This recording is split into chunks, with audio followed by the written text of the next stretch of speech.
का मूल मैनिफेस्टो है आरएसएस का कि 95% की इतनी आर्थिक रूप से कमर तोड़ दो कि वो घुटने पे आके और आपके जूते चाट के रोटी की भीख मांगेगा। उस स्टेज पे मैनिफेस्टो पे देश का काम चल रहा है। जब भी बीजेपी की सत्ता आई है, क्या जब ही ये पाकिस्तान के युद्ध और इनसे युद्ध होते हैं? आपको जानकारी है? जब तभी क्यों होते हैं? सांप्रदायिक दंगे तभी क्यों होते हैं? आज गरीब आदमी करा रहा है। नरेंद्र मोदी जी देश को बताते हैं।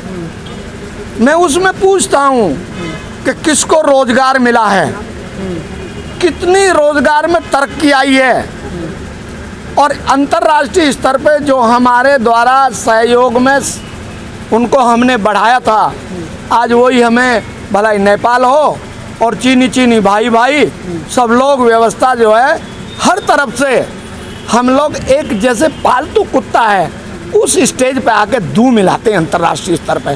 वो बड़े ही शर्म की बात है।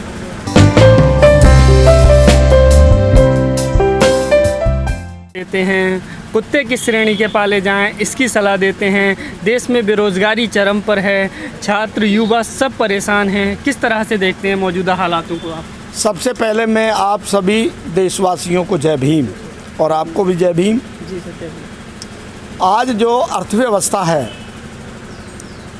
बिल्कुल जर्जर स्थिति में है, और एक प्रकार से देश के अंदर इमरजेंसी लागू है।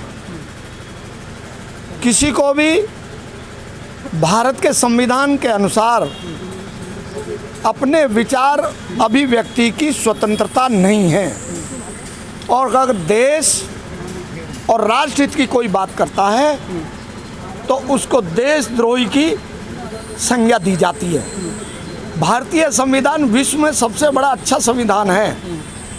संविधान की जितनी मूल व्यवस्थाएं थीं उनको सबको बदला जा रहा है, सब लगभग बदल दी गई हैं। अर्थव्यवस्था इस प्रकार हो गई है कि पूरे देश की सारी व्यवस्था आकर के गुजरात पे आके रुक गई है। चाहे वो देश के अंदर कंगला बनाने के लिए बैंक से लोन लिए हों, जितने भी लोग गए हैं वो सारी व्यवस्था एक चरमरा गई है। देश बिल्कुल कटोरा हाथ में आ गया है। इस 6 साल के अंतराल में, जिसमें बहुत बड़ी उपलब्धि आदरणीय नरेंद्र मोदी जी देश को बताते हैं, मैं उसमें पूछता हूँ कि किसको रोजगार मिला है, कितनी रोजगार में तरक्की आई है, और अंतर्राष्ट्रीय स्तर पे जो हमारे द्वारा सहयोग में उनको हमने बढ़ाया था, आज वही हमें भला नेपाल हो और चीनी भाई भाई सब लोग व्यवस्था जो है हर तरफ से हम लोग एक जैसे पालतू कुत्ता है उस स्टेज पे आके दू मिलाते हैं अंतर्राष्ट्रीय स्तर पे। वो बड़े ही शर्म की बात है। लेकिन सर रूस और अमेरिका तो साथ है ना भारत में? रूस, देखिए, अमेरिका कभी किसी के साथ नहीं है। ये लोग अपनी आर्थिक व्यवस्था को मजबूत करने के लिए, भारत को पाकिस्तान को लड़ाने के लिए कभी एक उसके कंधे पर हाथ रख देता है, कभी उसके कंधे पर हाथ रख देता है। जनता के मूल मुद्दों से दूर हटाने के लिए आए दिन कोई ना कोई छोटा छोटा, जैसे कि अभी एक उसका चल रहा है, वो ड्रग वाला जो चल रहा है, रिया का मैटर जो चल रहा है, वो पूरा टेलीविजन देश की अर्थव्यवस्था, देश की गरीबी, भुखमरी, रोजगार, कोई इशू नहीं रह गया है। क्या इस देश की स्थिति है? कहते मंदिर, भाई मंदिर कोर्ट ने बनवाया, भाई धारा 370 हटाई, बाबा साहब ने संविधान में पहले ही बनाते समय विरोध किया था इसका, आप लोगों ने ही तो इसे जोड़ा था। अफसोस की बात है, जब बाबा साहब डॉक्टर BR अम्बेडकर संविधान सभा के चेयरमैन बनना चाहते थे, और जब देश में मूल भावना जो गरीबों की थी उनको आगे बढ़ाने के बजाय उनको रोकने के लिए बाबा साहब को डिमोरलाइज किया जाए, तो बाबा साहब ने इस्तीफा दे दिया सरदार पटेल को कि मैं इसमें जो है संविधान सभा में रहना ही नहीं चाहता।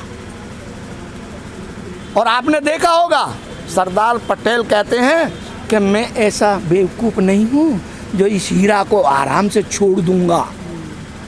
और आज भारत की जितनी तरक्की हुई, जब पहले सुई नहीं बनती थी, आज सब चीज़ें बनती हैं और आज सब धराशायी हो रही हैं। अर्थव्यवस्था डाउन होकर किस स्टेज में चली गई है। किसी देश की तरक्की को अगर नापना है तो उसकी जो अर्थव्यवस्था है उससे आंकलन किया जाता है। हम नहीं मानते कि देश हमारा तरक्की पे जा रहा है। देश दिन पे दिन आर्थिक स्थिति से शिक्षा के क्षेत्र में एक तरह से निजीकरण करके जो समाज का जागृत व्यक्तित्व है उसको डिमोरलाइज करके उसको शिक्षा से दूर किया जाना। मैं एक व्यक्त करूँगा, एक चहल की लड़की, चहल बॉम्बे में बहुत अच्छा डिप्रेस क्लास गिनी जाती है, वो सीए में ऑल इंडिया में टॉप किया है। वाह रे वाह, इस अनुसूचित समाज में प्रतिभा की धनी रही है। जितने भी कुछ किया है, जितना रचनात्मक कार्य किया है, वो सब हमारे जो डिप्रेस क्लास के जो अनुसूचित समाज के लोग हैं, संत कबीर हों, वो क्या नाम आपका सूरदास हों, बाबा साहब डॉक्टर बी.आर. अम्बेडकर हों, भाई हमारे माननीय शिक्षा के जगत गुरु ज्योतिबा फूले, नारायण गुरु, साहू जी महाराज, सरकार ललित यादव। स्थिति अभी बनी हुई है वो गॉड ऑफ एक्ट है, भगवान की देन है। भगवान के पीछे ही हमको लगा करके उसी स्टेज में माला जपने के लिए इनका मूल मैनिफेस्टो है आरएसएस का कि 95% की इतनी आर्थिक रूप से कमर तोड़ दो कि वो घुटने पे आके और आपके जूते चाट के रोटी की भीख मांगेगा। उस स्टेज पे मैनिफेस्टो पे देश का काम चल रहा है। लेकिन सर जीडीपी गिर रही है तो आरएसएस की कमर भी तो टूट रही है। आरएसएस नहीं टूट रही, उन्होंने तो देश के संसाधन बांटने शुरू कर रखे हैं, उन्हीं के लोगों को मिल रहा है, उन्हीं के लोगों को मिल रहा है। भाई बताइए किसी को मिला है? बताइए किसी दलित समाज ने इतना बड़ा कहीं घोटाला किया है? इस देश की तरक्की में, इस देश के लिए मरने मिटने वाला समाज आज अपने लिए प्राणों की भीख मांग रहा है। इससे बड़े अफसोस की बात भारत में नहीं हो सकती। लगातार कहा जा रहा है कि निजीकरण से आरक्षण खत्म हो रहा है। निजीकरण से आरक्षण खत्म हो रहा है। हाँ, अभी आप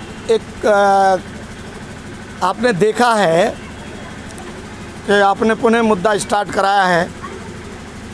देखिए, जितने हमारे आईएएस अधिकारी देश की नीति बनाने में शीर्ष स्तर पर होते थे, वो इन्होंने अपने खुद के चमचे निकाल करके उनको जॉइंट डायरेक्टर बैठा दिया। हर डिपार्टमेंट का हेड वो बैठा है। और जो बुद्धिजीवी है, जो हमारी सिलेक्शन लोकसभा से जो निकल के आता है, वो आदमी देख रहा है।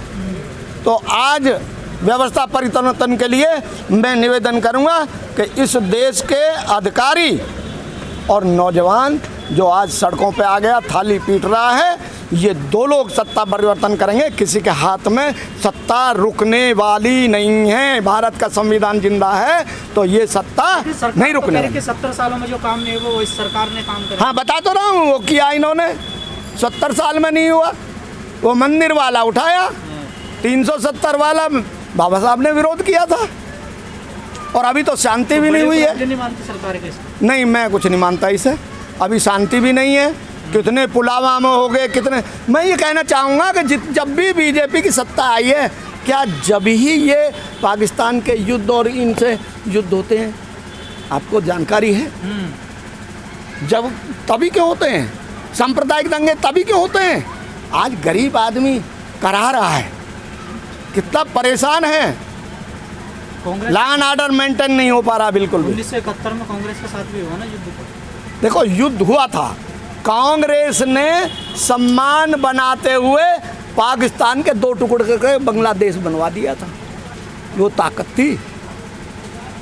और उसके लिए मुझे याद है कि 5 पैसे का टिकट उसकी आर्थिक मदद के लिए लगता था कि ये टिकट ये आर्थिक मदद का है। तो आप भी इस बात से सहमत हैं? लोग कहते हैं कि प्रधानमंत्री अच्छा झूठ बोलते हैं। बहुत तकड़ा झूठ बोलते।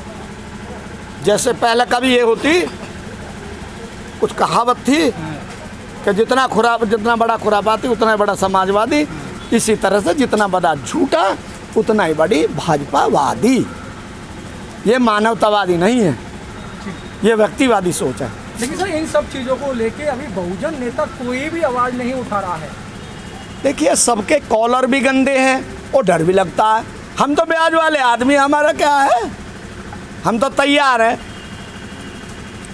ये नौजवान अब रुकने वाला नहीं है, सड़क पे आने वाला है। इसको रोजी रोटी चाहिए। हर साल 2-3 लाख से ज़्यादा लोग सड़क पे आ जाते हैं। मंदिर और- जैसा दिया मंदिर में देखो, मंदिर का मुद्दा कुछ मुद्दा ही नहीं है। मंदिर बन भी गया, कभी किसी ने उठाया, किसी ने विरोध तो नहीं किया मंदिर का। लेकिन सर किसी ने विरोध, बहुजन को चाहिए पाठ पूजा, उन्हें क्या जरूरत पड़ी है सर पार्लियामेंट जाने की? उन्हें घंटा हिलाने के लिए दे दिया, आप घंटा हिला नहीं करो। ऐसा नहीं है। अब नौजवान पहचान के बात करेगा।